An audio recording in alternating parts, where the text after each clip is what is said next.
ఓం నమః శివాయ.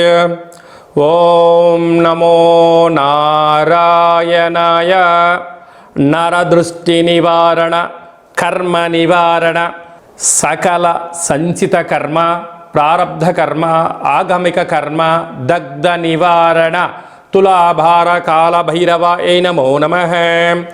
ఓం దిగంబరాయ విద్మహే తంత్రక్షేత్రాయ ధీమహి తన్నో సంహారకాల భైరవ ప్రచోదయాత్. ఓం శ్రీ మహాలక్ష్మీదేవ్యై నమోస్తుతే. ఓం గణానాం త్వా గణపతిగుం అవామహే కవిం కవీనాపవస్త్రవస్తవం జ్యేష్ఠరాజం బ్రహ్మణస్వత ఆన శృణ్వన్నోతిభిస్సీదసాదనగుం. శ్రీ మహాగణాధిపతయే నమః. హరి ఓం. 1వ తారీఖు 9వ నెల 2024 నుండి 15/9/2024 వరకు పుట్టినటువంటి వారందరూ కూడా ముందస్తుగా జన్మదిన శుభాకాంక్షలు. గతంలో వివాహం అయినటువంటి వారికి వివాహ వార్షికోత్సవ శుభాకాంక్షలు. 1/9 నుండి 15/9 వరకు ద్వాదశ రాశుల్లో గ్రహ గమనాల్ని ఒకసారి వీక్షింపచేద్దాం. వృషభ రాశిలో దేవగురు బృహస్పతి శత్రుస్థానంలో సంచార స్థితి. మిథున రాశిలో కుజ భగవానుడు, కర్కాటక రాశిలో బుధ భగవానుడు, సింహరాశిలో ఏడాది తర్వాత రవి భగవానుడు, కన్యరాశిలో శుక్రుడు మరియు కేతు సంచార స్థితి, కుంభరాశిలో శని భగవానుడు వక్రగమన సంచార స్థితి, మీనరాశిలో రాహు భగవానుడు సంచార స్థితితో ద్వాదశ రాశుల్లో గ్రహ గమనాలు ఈ విధంగా ఉన్నాయి. అందరికీ ముందస్తుగా వినాయక చవితి పండగ శుభాకాంక్షలు. వినాయకుడు అనగానే అవిఘ్నములను తొలగించి ఐశ్వర్యాన్ని ప్రసాదించేటువంటి భగవంతుడు కనుక ఆది పూజ్య మహాగణాధిపతి. అంటే ఏ పూజను మనం ప్రారంభించాలనుకున్నా పసుపుతో చేసిన గణపతి స్వామికి మనం పూజ చేసుకుంటూ ఉంటాం. భాద్రపద మాస శుద్ధ చవితి వినాయక జయంతి సందర్భంగా గణపతి స్వామి యొక్క ఆశీస్సులు మనందరిపైన ఉండాలని కోరుకుంటూ, కైలాసనాథుడి యొక్క సుపుత్రుడి యొక్క ఆశీస్సులు మనందరిపైనను చూపిస్తూ, ఎవరికి ఎలాంటి కష్టాలు లేకుండా అందరికీ విద్య, విజ్ఞానము, ఉద్యోగము, వివాహము, సంతానము, రాజయోగము, రాజభాగ్యము, రాజభోగము, ఆనందయోగము, ఎవరికి ఏవేవి కావాలో అన్ని ప్రసాదించే శక్తి ఆ విఘ్నేశ్వర స్వామి వారికి ఉంది కనుక అందరిపైనను గణపతి స్వామికి ఆశీస్సులను కోరుకుందాం.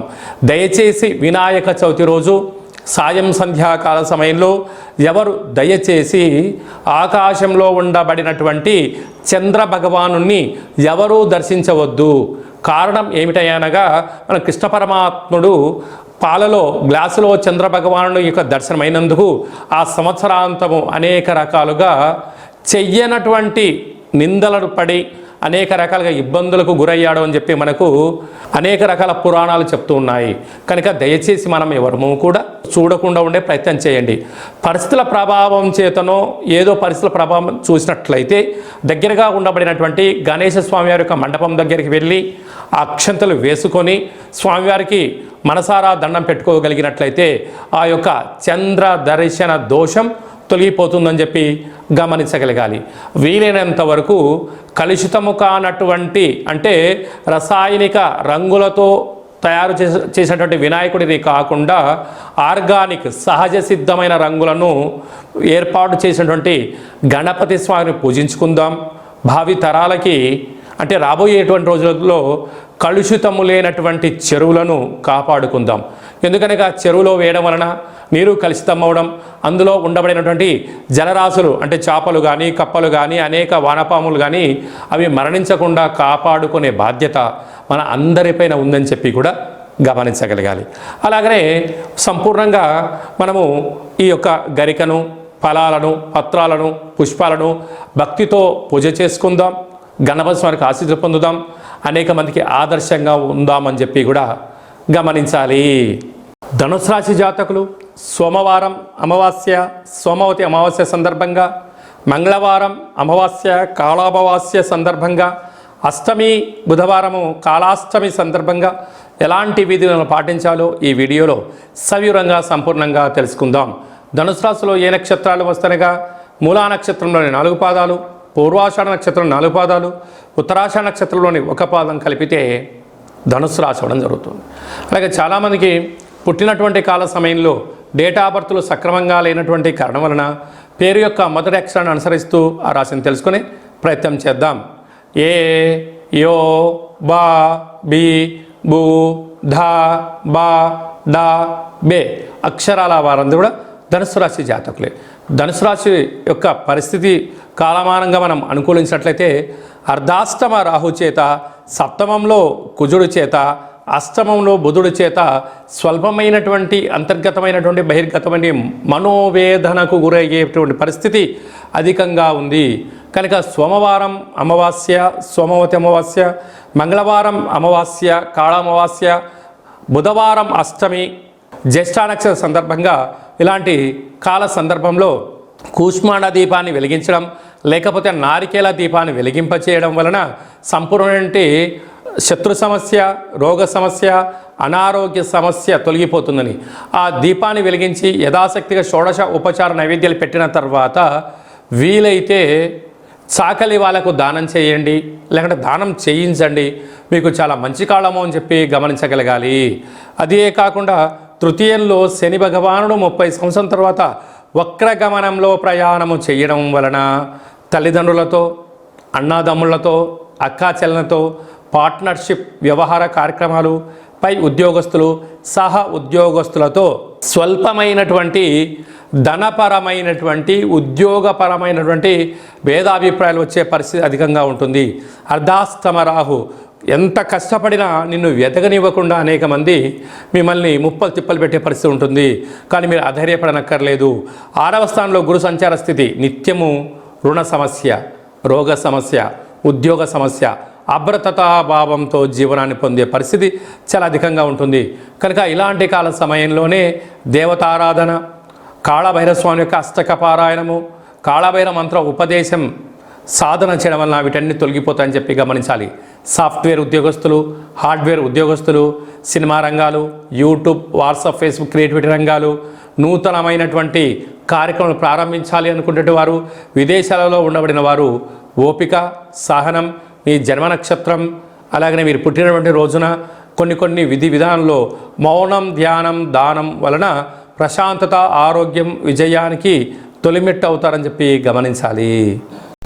2/9/2024 మనకు సోమవారం అమావాస్య, శ్రావణమాస అమావాస్య, అందులో మఖా నక్షత్రంతో కూడుకున్న అమావాస్య రావడం వలన సోమవతి అమావాస్య అంటారు. ఆ అమావాస్య సోమవారం అంతా సంపూర్ణంగా ఉంటూ 3వ తారీఖు ఉదయం 9 గంటల వరకు కూడా ఉంది. కనుకనే మనకు మంగళవారం కూడా అమావాస్యగా పరిగణించగలగాలి. కనుక శ్రావణమాస అమావాస్య సందర్భంగా కాళ అమావాస్యగా మనము గమనించగలగాలి.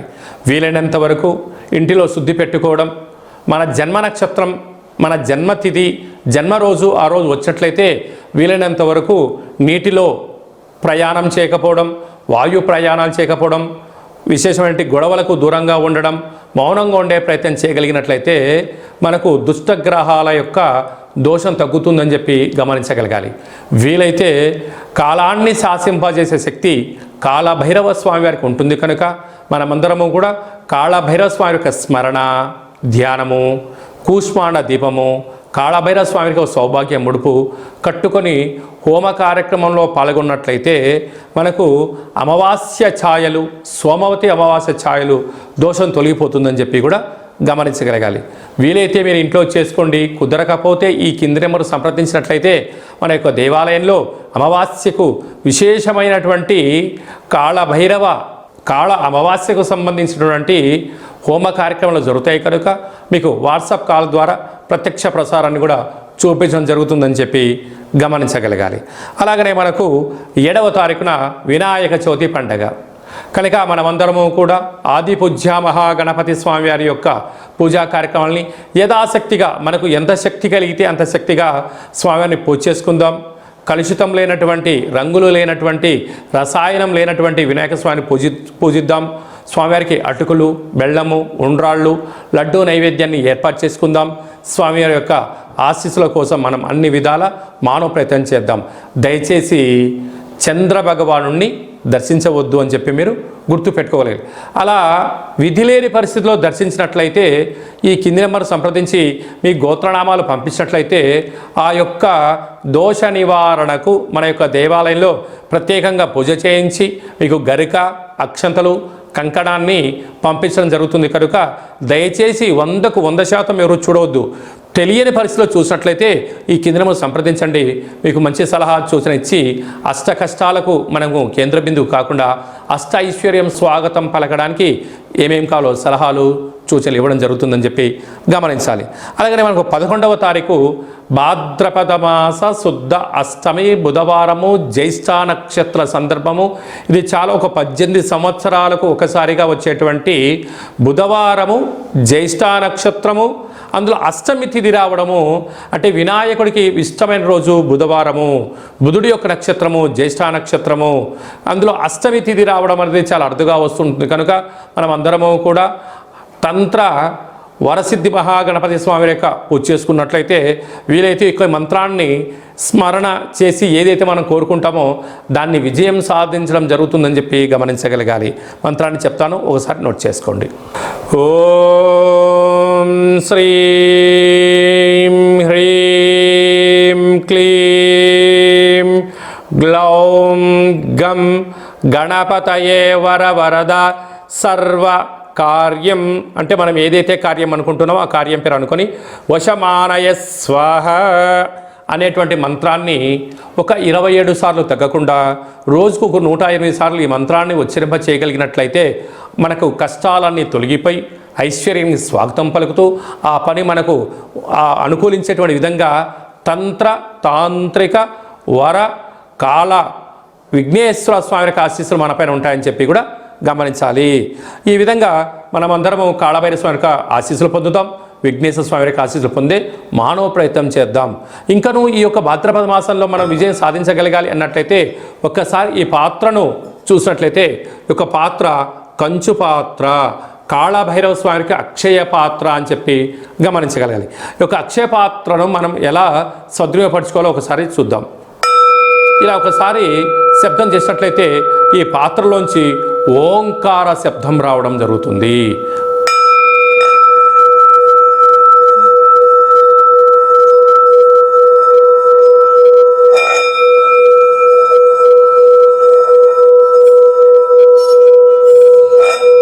ఈ యొక్క శబ్ద తరంగాల ద్వారా మనిషి శరీరంలో ఉండబడినటువంటి 7 చక్రాలు వికసింపచేయడం, ఇంట్లో ఉండబడినటువంటి జ్యేష్ఠాదేవి బయటికి వెళ్ళిపోవడం, గ్రామంలో దేశంలో సంచరించే లక్ష్మీమాత మన గృహంలోకి గళ్ళు గళ్ళు మంటి రావడం జరుగుతుంది. ఈ యొక్క అక్షయపాత్ర, కాళభైరవ స్వామి యొక్క పిరమిడు, డాలరు, కంకణము, కాళభైరవ హోమము, 27 రకాల వస్తువులతో దిష్టి తీయించి మీకు పంపించడం జరుగుతుంది. ఒక్కొక్క నెలలో ఒక్కొక్క కాళభైరవ స్వామి వారు ఉంటారు. ఆ కాళభైరవ స్వామికి ఆశీస్సుల కోసం ప్రతి నెల మీ యొక్క గోత్రనామంతో ఇక్కడ పూజ చేయడం జరుగుతుంటుంది. కనుక మనమందరము కూడా అక్షయ పాత్రను సొంతం చేసుకుందాం, ఐశ్వర్యానికి స్వాగతం పలుకుదాం. అలాగనే మీ వ్యక్తిగత జాతకం తెలుసుకోవాలనుకుంటున్నారా? మీ పేరు, పుట్టినటువంటి తారీఖు, నెల, సంవత్సరం, సమయం రాసి మీరు వాట్సాప్ పంపించగలిగినట్లయితే సంపూర్ణంగా 100 సంవత్సరాల జాతకాన్ని వ్రాసి పంపించి మీరు పుట్టినప్పుడు గ్రహ గమనాలు ఎలా ఉన్నాయి, ప్రస్తుతం ఎలా ఉంటున్నాయి, రాబోయే కాలంలో ఎలా ఉండబోతున్నాయో సవివరంగా సంపూర్ణంగా తెలియజేయడం జరుగుతుంది. అలాగనే చాలామందికి పుట్టినటువంటి కాల సమయంలో డేటా ఆఫ్ బర్త్లు లేనటువంటి కారణం వలన మీ పేరు యొక్క మొదటి అక్షరాన్ని అనుసరిస్తూ రాశిని తెలియచేస్తూ గ్రహ గమనాలను ఎలా ఉన్నాయని తెలియచేస్తూ రమణ శాస్త్రం ద్వారా అనగా గవళ ద్వారా కాళభైరవ ఉపాసన చేత భూత భవిష్యత్ వర్తమానాన్ని తెలియజేయడం జరుగుతుందని చెప్పి గమనించగలగాలి. కనుక ఆసక్తి గల వారందరం కూడా వ్యక్తిగత జాతకాన్ని తెలుసుకుందాం, జాతకంలో ఉండబడిన అడ్డంకులను తొలగించుకుందాం, ఐశ్వర్యానికి స్వాగతం పలిగేటువంటి అద్భుతమైన కాళభైరవ స్వామి ఆశీస్సులు పొందుదాం. కనుక వ్యక్తిగత జాతకం తెలుసుకోవాలి అనుకుంటున్న వారందరూ కూడా ఈ కింది నెంబర్ని ఆన్లైన్ ద్వారా కానీ ఆఫ్లైన్ ద్వారా కానీ వాట్సాప్ ద్వారా కానీ సంప్రదించి అపాయింట్మెంట్ తీసుకొని సంప్రదించగలరు.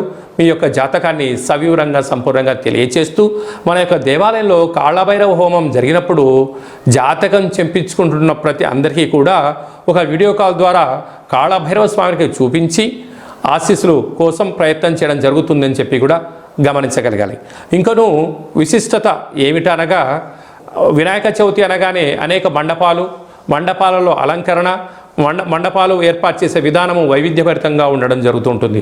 అలాగా గణపతి లడ్డు అనేక మందికి రావాలి, అదృష్టం కావాలి అని అనుకుంటూ ఉంటారు చాలామంది కూడా.